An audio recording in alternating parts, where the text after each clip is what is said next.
স্বাগত জানাচ্ছি আন্তর্জাতিক সংবাদে। শুরুতেই সংবাদ শিরোনাম, পরে বিস্তারিত। এবার ইরানের উপর জাতিসংঘের নিষেধাজ্ঞা পুনর্বহালের পথে যুক্তরাজ্য, ফ্রান্স ও জার্মানি। আরও জানিয়ে দেব গাজা ঘেঁষা ইসরায়েলি শহরে ড্রোন হামলা। এদিকে নতুন শক্তিশালী ক্ষেপণাস্ত্র পরীক্ষা ভারতের, তুরস্কের দিকে ইঙ্গিত। সর্বশেষ জানিয়ে দেব বাংলাদেশ ও পাকিস্তানের ঘনিষ্ঠতায় কতটা অস্বস্তিতে ভারত। শুনছিলেন সংবাদ শিরোনাম, এবার বিস্তারিত। ইরানের উপর জাতিসংঘের নিষেধাজ্ঞা পুনর্বহালের পথে যুক্তরাজ্য, ফ্রান্স ও জার্মানি। ইরানের পারমাণবিক কর্মসূচি ঘিরে নতুন করে উত্তেজনা ছড়ানোয় 2015 সালের চুক্তির অধীনে প্রত্যাহারকৃত জাতিসংঘের প্রধান নিষেধাজ্ঞাগুলো পুনর্বহালের প্রতিক্রিয়া শুরু করেছে যুক্তরাজ্য, ফ্রান্স ও জার্মানি। এই পদক্ষেপে সক্রিয় হবে তথাকথিত স্ন্যাপব্যাক মেকানিজম, যার ফলে 30 দিনের মধ্যে নিষেধাজ্ঞা আবার কার্যকর হতে পারে। বৃহস্পতিবার 28 আগস্ট এক প্রতিবেদনে এই খবর দিয়েছে বিবিসি। চুক্তির 3 পক্ষ যুক্তরাজ্য, ফ্রান্স ও জার্মানি এই 2 সপ্তাহ আগে সতর্ক করেছিলেন যে ইরান যদি আগস্টের শেষে কূটনৈতিক সমাধানে রাজি না হয় তবে তারা এই প্রক্রিয়া শুরু করবে। ইরান ও যুক্তরাষ্ট্রের মধ্যে পারমাণবিক কর্মসূচি নিয়ে আলোচনা জুন থেকে স্থগিত রয়েছে, যখন মার্কিন বাহিনী ইরানের পারমাণবিক স্থাপনায় বোমা হামলা চালায় এবং ইরান জাতিসংঘ সমর্থিত পরিদর্শকদের প্রবেশ নিষিদ্ধ করে। 2015 সালের চুক্তির মধ্যেই স্ন্যাপব্যাক ধারা রাখা হয়েছিল। এতে বলা আছে, কোনো পক্ষ যদি মনে করে ইরান তার অঙ্গীকার ভঙ্গ করেছে তবে জাতিসংঘ নিরাপত্তা পরিষদকে জানিয়ে নিষেধাজ্ঞা পুনর্বহাল করা সম্ভব। এই 3 নিরাপত্তা পরিষদে পাঠানো চিঠিতে জানিয়েছে ইরানের অঙ্গীকার ভক্ত স্পষ্ট ও উদ্দেশ্যমূলক। তারা অভিযোগ করেছে ইরানের অত্যন্ত সমৃদ্ধকরণ ইউরেনিয়াম মজুদ, যা সামরিক গ্রেডের কাছাকাছি। এর কোনো বেসামরিক ব্যাখ্যা নেই এবং এটি আন্তর্জাতিক শান্তি ও নিরাপত্তার জন্য স্পষ্ট হুমকি। পরবর্তী 30 দিন তারা ইরানের সঙ্গে কূটনৈতিক প্রচেষ্টা চালিয়ে যাওয়ার প্রতিশ্রুতি দিয়েছে। ইরান সতর্ক করেছে স্ন্যাপব্যাক চালু হলে তার প্রতিক্রিয়া হবে। গাজা ঘেঁষা ইসরায়েলি শহরে ড্রোন হামলা। ফিলিস্তিনের গাজা উপত্যকার কাছে বিনেই নেটজারিম এলাকায় ড্রোন হামলা হয়েছে। শহরটি ইসরায়েলি নিয়ন্ত্রণাধীন। বৃহস্পতিবার 28 আগস্ট দুপুরে এই ঘটনা ঘটে, তবে ড্রোনটি লক্ষ্যবস্তুতে আঘাত হানতে পারেনি। তার আগেই আকাশে সেটি শনাক্ত করে ইসরায়েলের প্রতিরক্ষা ব্যবস্থা। আইডিএফ জানিয়েছে ইয়েমেন থেকে ড্রোনটি ছোড়া হয়। সেই ইউএভি ইসরায়েলি বিমান বাহিনী সফলভাবে প্রতিহত করেছে। এর আগে ড্রোনটি ইসরায়েলের আকাশসীমায় প্রবেশের সঙ্গে সঙ্গে সেটি শনাক্ত করা হয়। মুহূর্তে শত্রুপক্ষের বিমান অনুপ্রবেশ করেছে বলে নাগরিকদের বার্তা দেয় আইডিএফ। শহরে বেজে ওঠে সাইরেন। আইডিএফ আরও জানিয়েছে গাজা সীমান্তের কাছে বিনেই নেটজারিম এলাকায় শত্রুপক্ষের আকাশযান অনুপ্রবেশের ঘটনায় রেড অ্যালার্ট সক্রিয় করা হয়েছিল। এখন শহরটি বিপদমুক্ত, তবে ঘটনাটি বিস্তারিত পর্যালোচনা করা হচ্ছে। এই ব্যাপারে ব্যবস্থা নেওয়া হবে। গত বুধবারও ইসরায়েলে হামলা করে ইয়েমেনের যোদ্ধারা, তবে সেটিও ব্যর্থ হয়। হুতিরা নিয়মিতভাবে গাজায় ইসরায়েলি আক্রমণের প্রতিবাদে ইসরায়েলে হামলা চালিয়ে আসছে।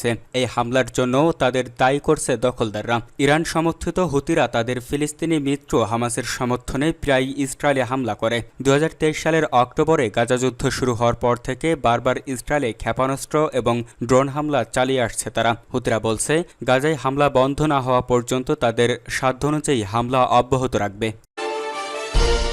নতুন শক্তিশালী ক্ষেপণাস্ত্র পরীক্ষা ভারতের, তুরস্কের দিকে ইঙ্গিত। ভারত সম্প্রতি অগ্নি-5 নামের একটি শক্তিশালী মধ্যপাল্লার ব্যালিস্টিক ক্ষেপণাস্ত্রের সফল পরীক্ষা চালিয়েছে। গত বুধবার এটি উৎক্ষেপণ করা হয় ভারতের পূর্বাঞ্চলীয় ওড়িশা প্রদেশ থেকে। ক্ষেপণাস্ত্রটি পরীক্ষার মাধ্যমে সব ধরনের প্রযুক্তিগত এবং কার্যকরী প্যারামিটার যাচাই করা হয়েছে বলে সরকারি সূত্রে জানানো হয়েছে। নয়াদিল্লি জানিয়েছে অগ্নি-5 পারমাণবিক ওয়ারহেড বহন করতে সক্ষম এবং এটি ভারতের নিজস্ব তৈরি উন্নত কয়েকটি প্রতিরক্ষা ব্যবস্থার অন্যতম। ক্ষেপণাস্ত্রটির রেঞ্জ 5000 কিলোমিটার, যা ভারতের মিডিয়ার প্রতিবেদনে তুরস্ক থেকে চীন পর্যন্ত লক্ষ্যবস্তুতে পৌঁছাতে সক্ষম হিসেবে উল্লেখ করা হয়েছে। সরকার এটি রুটিন পরীক্ষা হিসেবে উল্লেখ করলেও বিশেষজ্ঞরা মনে করেন মূল লক্ষ্য চীন ও পাকিস্তান, এমনকি পাকিস্তানের ঘনিষ্ঠ তুরস্কেও হয়তো হিসেবে ধরা হয়েছে। তবে বিশেষ করে চীনের সঙ্গে দীর্ঘদিনের সীমান্ত উত্তেজনা ও রাজনৈতিক প্রতিদ্বন্দ্বিতার কারণে এটি ভারতের জন্য গুরুত্বপূর্ণ পদক্ষেপ। চীন ও ভারতের মধ্যে সীমান্ত সংঘাত, বিশেষ করে 2020 সালের মারাত্মক সংঘর্ষের পর থেকে সম্পর্ক জটিলতায় ঘেরা। ভারত কোয়াড নিরাপত্তা জোটের অংশ, যা যুক্তরাষ্ট্র, অস্ট্রেলিয়া ও জাপানের সঙ্গে মিলিত হয়ে চীনের প্রভাবের ভারসাম্য রক্ষায় গুরুত্বপূর্ণ ভূমিকা রাখে। নতুন এই ক্ষেপণাস্ত্রটির নাম অগ্নিপাস। সংস্কৃত শব্দ অগ্নি অর্থ আগুন। অগ্নিপাস ক্ষেপণাস্ত্রের দৈর্ঘ্য 17.5 মিটার, ওজন 50,000 কেজি এবং এটি 1000 কেজির বেশি পারমাণবিক বা প্রচলিত ওয়ারহেড বহন করতে সক্ষম। প্রতি ঘন্টায় প্রায় 30,000 কিলোমিটার বেগে এটি 5,000 কিলোমিটারের বেশি দূরত্ব অতিক্রম করতে পারে, যা এটিকে বিশ্বের দ্রুততম ব্যালিস্টিক ক্ষেপণাস্ত্রগুলির মধ্যে অন্যতম করে তোলে। এর এক সপ্তাহ আগে পাকিস্তান তাদের নতুন সেনা রকেট ফোর্স কমান্ড ARSP গঠনের ঘোষণা দেয়। তবে বিশেষজ্ঞরা মনে করেন ভারতীয় অগ্নিপাস পরীক্ষা বাতামূলক, পাকিস্তানের জন্য নয়, বরং প্রতিবেশী চীনের দিকে বেশি লক্ষ্যভিত্তিক। অগ্নিপাস এর পাল্লায় পুরো এশিয়া, চীনের উত্তরাঞ্চল এবং ইউরোপের কিছু অংশও আসে। এটি 2012 সালের পর থেকে এর 10ম পরীক্ষা এবং গত বছরের মার্চের পর প্রথম। বিশেষজ্ঞরা মনে করেন পরীক্ষার সময়ও তাৎপর্যপূর্ণ।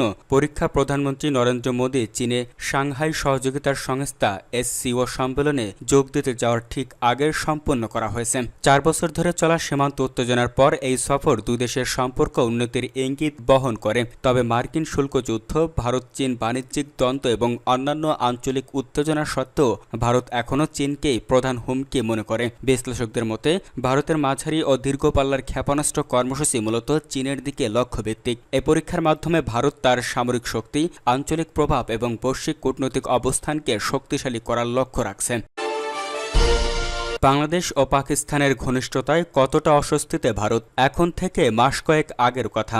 মাস্কাটে ইন্ডিয়ান ওশান কনফারেন্সের অবকাশে ভারতের পররাষ্ট্রমন্ত্রী S জয়শঙ্কর বৈঠকে বসেছিলেন বাংলাদেশের পররাষ্ট্রমন্ত্রী বা উপদেষ্টা তৌহিদ হোসেনের সঙ্গে। আলোচনায় বাংলাদেশের পক্ষ থেকে দক্ষিণ এশিয়ার আঞ্চলিক সহযোগিতা জোট বা সার্কের পুনর্জীবিত করে তোলার প্রসঙ্গ তোলা হয়, যেটি সে দেশের অন্তর্বর্তী সরকারের একটি সুপরিচিত অবস্থান। এর আগে বাংলাদেশের প্রধান উপদেষ্টা মোহাম্মদ ইউনূসও একাধিকবার সার্কে জিএই তোলার কথা প্রকাশ্যে বলেছিলেন, যে প্ল্যাটফর্মের কার্যক্রম প্রায় 1 দশক হল স্থবির হয়ে রয়েছে। কিন্তু মাস্কাটের বৈঠক মিস্টার জয়শঙ্কর পরিষ্কার জানিয়ে দেন, সার্কের কথা আপাতত না তোলাই ভালো, কারণ কোনো দেশটির কারণে আর কেন সার্ক অচল হয়ে আছে সেটা জোটের সদস্য দেশগুলোর ভালো মতোই জানা। শুধু তাই নয়, সার্ককে পুনর্জীবিত করার কথা বলা মানে সেটাকে ভারত যে পাকিস্তানের সুরে সুরে মেলানো হিসেবেই দেখবে, সেটাও বলেন মিস্টার জয়শঙ্কর। এর দিন কয়েক বাদেই দিল্লিতে পররাষ্ট্র মন্ত্রণালয়ের মুখপাত্র জানান, আমরা বাংলাদেশকে আরও বলেছি তারা যেন সন্ত্রাসবাদকে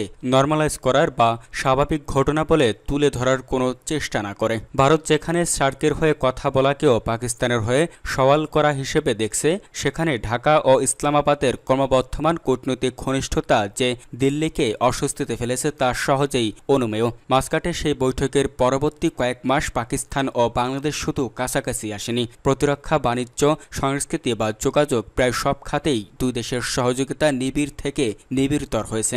সেই ফেব্রুয়ারিতেই বাংলাদেশ বহু বছরের মধ্যে প্রথমবার পাকিস্তান থেকে 50,000 মেট্রিক টন চাল আমদানি করে। দুদেশের মধ্যে আবার শুরু হয় সরাসরি বাণিজ্য।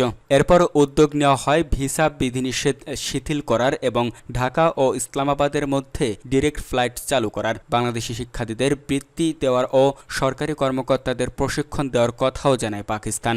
দুদেশের সামরিক ও বেসামরিক কর্মকর্তারাও একে অপরের দেশে যেতে শুরু করেন। সেসব সফরের ছবিও প্রকাশ করা হতে থাকে। এই ধারাবাহিকতাতেই সদ্য বাংলাদেশ সফর করে গেলেন পাকিস্তানের পররাষ্ট্রমন্ত্রী তথা উপপররাষ্ট্রমন্ত্রী ইসহাক দার, যিনি তার সফরে বাংলাদেশের অন্তর্বর্তী সরকারের প্রধান উপদেষ্টা মোহাম্মদ ইউনূস সহ অন্য উপদেষ্টাদের সঙ্গে তো বটেই, বিএনপির, জামাত ও এনসিপির শীর্ষ নেতাদের সঙ্গেও দেখা করেছেন। এমনকি ইসহাক দার বাংলাদেশের মাটিতে দাঁড়িয়ে 71 বা গণহত্যার মতো স্পর্শকাতর ইস্যু নিয়েও কথা বলতে দ্বিধা করেননি। এটিকে একটি মীমাংসিত বিষয় বলে দাবি করে তিনি বাংলাদেশিদের হৃদয় পরিষ্কার করে সামনে এগিয়ে যাওয়ার আহ্বান জানিয়েছেন। ঘটনা প্রবাহের এই গতি আর আকস্মিকতা ভারতকে রীতিমতো উদ্বেগে ফেলেছে। পাকিস্তানের সামরিক কর্মকর্তাদের বাংলাদেশ সফর কিংবা করাচি থেকে চট্টগ্রামের পণ্যের চালান নিয়ে এর আগে যখনই ভারত সরকারকে প্রশ্ন করা হয়েছে, মুখপাত্র বাঁধাধরা জবাব দিয়েছেন, আমাদের নিরাপত্তা পরিবেশে প্রভাব ফেলতে পারে এমন যে কোনো ডেভেলপমেন্টের দিকে আমরা সতর্ক বা নজর রাখি। কিন্তু ভারতের কর্মকর্তা ও বিশ্লেষকদের অনেকেই এখন ঢাকা ইসলামাবাদের এই নতুন আঞ্চলিক সমীকরণ তাদের স্বার্থকে কিভাবে ব্যাহত করতে পারে এ নিয়ে খোলাখুলি কথা বলছেন। ভারতের প্রধান সেনাধ্যক্ষ chief of defence staff general Anil Chauhan পর্যন্ত গত মাসে প্রকাশ্যেই স্বীকার করেছেন চীন, পাকিস্তান ও বাংলাদেশের নিরাপত্তা স্বার্থের ক্ষেত্রে এক ধরনের অভিন্নতা দেখা যাচ্ছে ভারতের জন্য, যার প্রভাব হতে পারে সুদূর প্রসারী। জেনারেল চৌহান বলেন, এই তিনটি দেশের ক্ষেত্রে যে সম্ভাব্য কনভার্সেন্স অফ ইন্টারেস্ট দেখা যাচ্ছে তা ভারতের স্থিতিশীলতা ও নিরাপত্তা ডায়নামিক্সের উপর বড় প্রভাব ফেলতে পারে। বাংলাদেশ ও পাকিস্তানের কাছাকাছি আসাকে ভারত এখন ঠিক কিভাবে দেখছে, কোন কোন ঘটনা তাদের বিচলিত করছে এবং কেন এই প্রতিবেদনে তারই উত্তর খোঁজার চেষ্টা করা হয়েছে।